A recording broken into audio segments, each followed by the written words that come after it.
Happy Monday, everybody. Forgive me for not being on camera like I normally am, but I am quite sick right now. I think I have some sort of head cold going on. Just never unload groceries in the rain when it's like 40 degrees outside. I don't recommend it. Anyway, dev update for has come out for 2v8 that is coming tomorrow as of the release of this video. So let's take a look at some of the changes that they've done.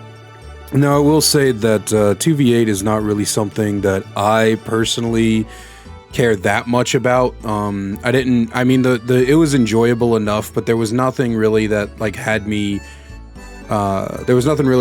like excited after it. The queue times were mostly the problem.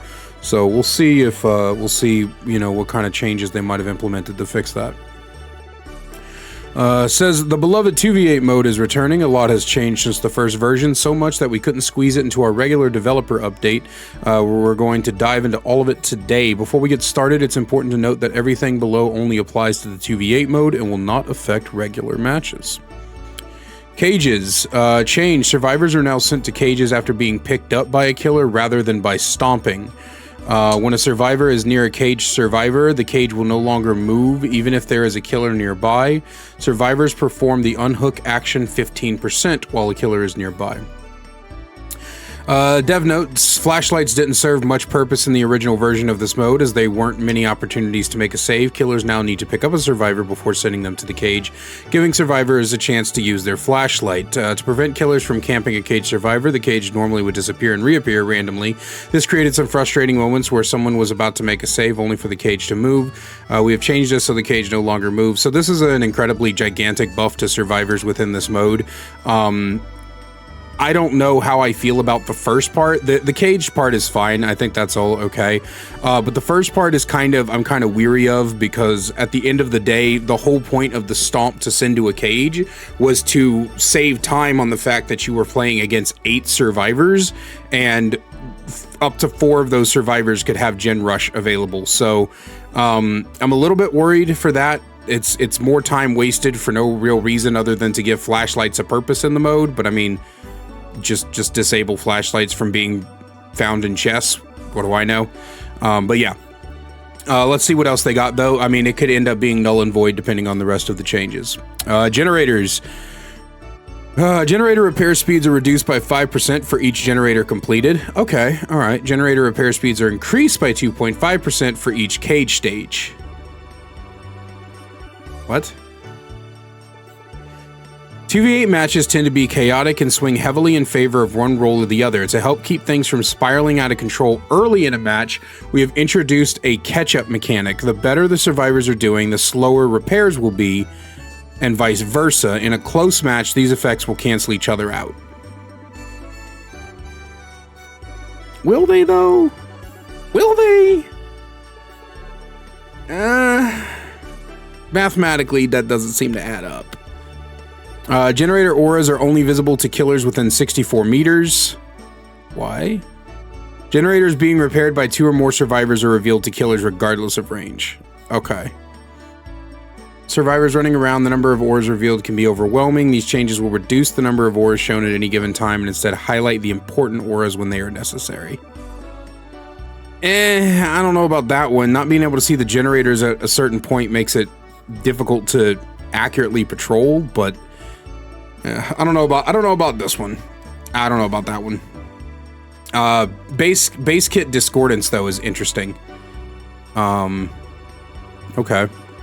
Maps added family residence, Dead Dog, Father Campbell's, Raz said Arbiter, Records Yard. Well, thank fuck.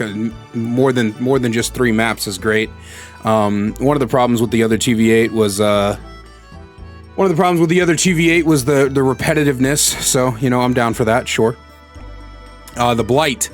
Blight is entering the 2v8. Increased rush speed to 10.5. Increased slam duration to 2 was 1.25. And increased turn rate to 1.1. Oh, shit. That turn rate change is probably the biggest out of all of these, honestly. The other killer can be bounced against.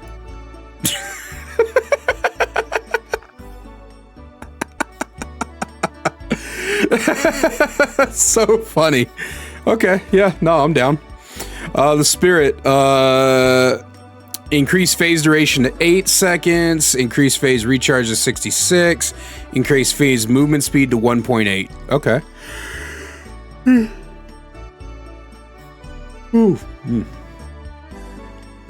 The other killer is visible while phasing and cannot collide with the spirit. Okay. Death Slinger. Decrease the reload time to 2 seconds, was 2.6. Increase the reel speed to 3. So not really big changes for old Caleb there. If the other killer hits a chain survivor, the chain will break. Yeah, I expect nothing less. Class Overhaul. Reworked all killers and survivor classes. Killer classes are no longer tied to a specific killer. In the next version of 2v8, we have overhauled the class system from the ground up. Survivors now have powerful activatable abilities, some of which become available later in the match. Killer classes, meanwhile, have been redesigned, not resigned, and can now be selected on any available killer. Survivor class now has the following abilities. Class ability, providing passive effects to nearby teammates as well as a strong activatable power. The active ability charges over time and gains an additional charge when you or a survivor is uncaged. Info ability, granting aura reading capabilities. Unlock ability, a secondary effect that unlocks after being sent to a cage. Additionally, survivors can use their class ability charge to pick themselves up off from the dying state after recovering. This is to prevent 8-man slugging, which was a big problem in 2v8. Killer classes have the following abilities. Class ability, providing a bonus to themselves and their teammate. Info ability, providing aura reading and other forms of tracking. Ability to Mori the last remaining survivor in the trial. Okay. We'll delve into each of the available classes further into this post. Balancing and adjusting to specific killers to ensure smooth gameplay in 2v8 still exists, though these are inherent to the killer rather than their classes.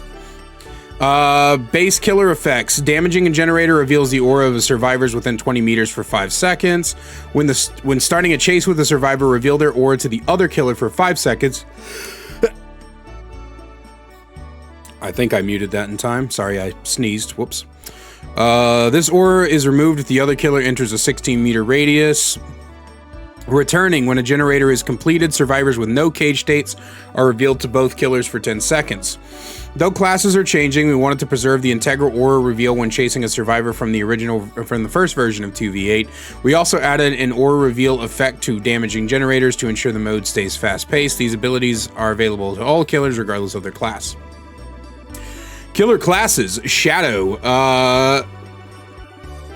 With it, class ability. Within the 32 meters of a teammate, you gain undetectable. Injuring a survivor transfers the undetectable effect to your teammate instead. This ability has a cooldown of 30 seconds. Info ability. When your teammate initiates a chase with a survivor, reveal the survivor for an additional 4 seconds. Brute.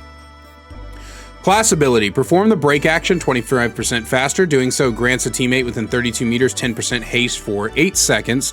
The ability has a cooldown of 30 seconds. Info ability. When damaging a generator, reveal the survivors for an additional 8 meters. Enforcer. Class ability. Move 3% faster when chasing an injured survivor. When a teammate within 32 meters hits a survivor, they are marked and have their aura revealed to you for 12 seconds. Putting that survivor into the dying state grants your teammate a 60% lunge increase for 15 seconds. This ability has a cooldown of 30 seconds. Info ability. When damaging a generator, reveal nearby survivors for an additional 4 seconds. This is honestly probably one of the most powerful ones so far. That's actually fucking insane. Holy crap. Fearmonger. New class ability. Fearmonger. Class ability. While unseen, gain 5% haste. When injuring a survivor more than 16 meters from your teammate, they gain 10% haste for 10 seconds instead. This ability has a cooldown of 30 seconds. Okay. What does this mean, while unseen? Like, as long as a survivor isn't looking at you? Okay. Info ability. When a generator is completed, reveal the aura of survivors with no cage states for an additional 4 seconds. Survivor classes. Medic. Class ability. You and survivors within 8 meters gain a 50% heal speed bonus. The grunts of pains are reduced by 50%. And when your ability is fully charged, press the ability button to instantly heal all survivors within 8 meters by 50%. Okay. Info ability, reveal the aura of injured survivors within 128 meters. Unlock ability, while injured, your scratch marks are suppressed and your aura is revealed to all other survivors. Damn. That last one is insane. Scout, class ability, you and survivors within 8 meters move 100% faster while crouching. When you see a killer within 64 meters, reveal their aura to all survivors. When your ability is fully charged, press the ability button near a dropped and or broken pallet to rebuild it. Info ability, reveal the aura of killers performing the break action for 6 seconds. Unlock ability, your walking speed is increased by 25% and you make no grunts of pain while injured. Okay, interesting.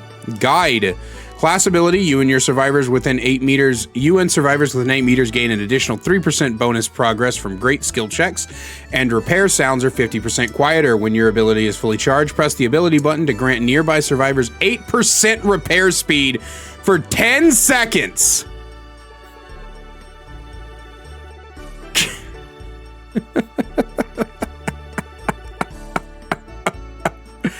All right, bro. All right. Info ability, reveal the aura of any unrepaired generators. Unlock ability, when completing a generator, gain a 5% charge per survivor nearby. The next time you work on a generator, those charges are immediately applied to that generator.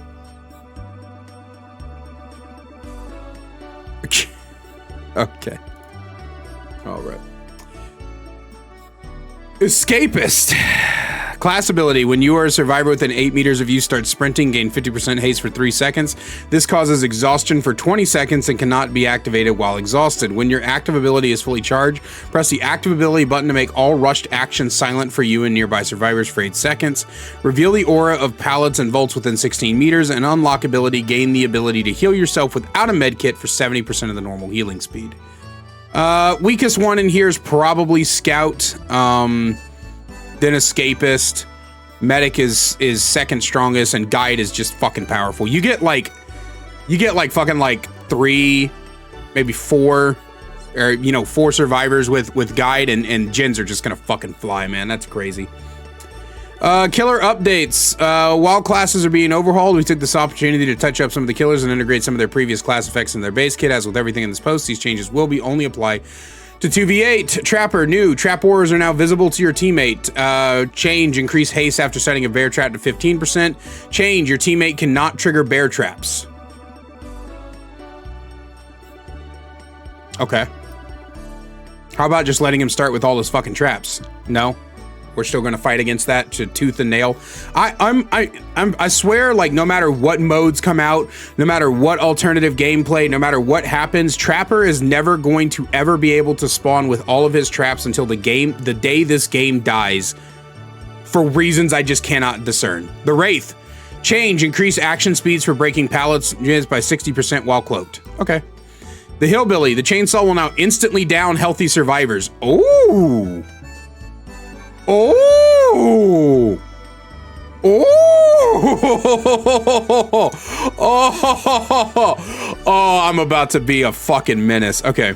Oh, and they decreased the chainsaw turn rate to 30%, was 44. The Huntress removed the previous 20% hatchet cooldown reduction. The Nurse removed survivors within 1 meter of the nurse's blink no longer scream.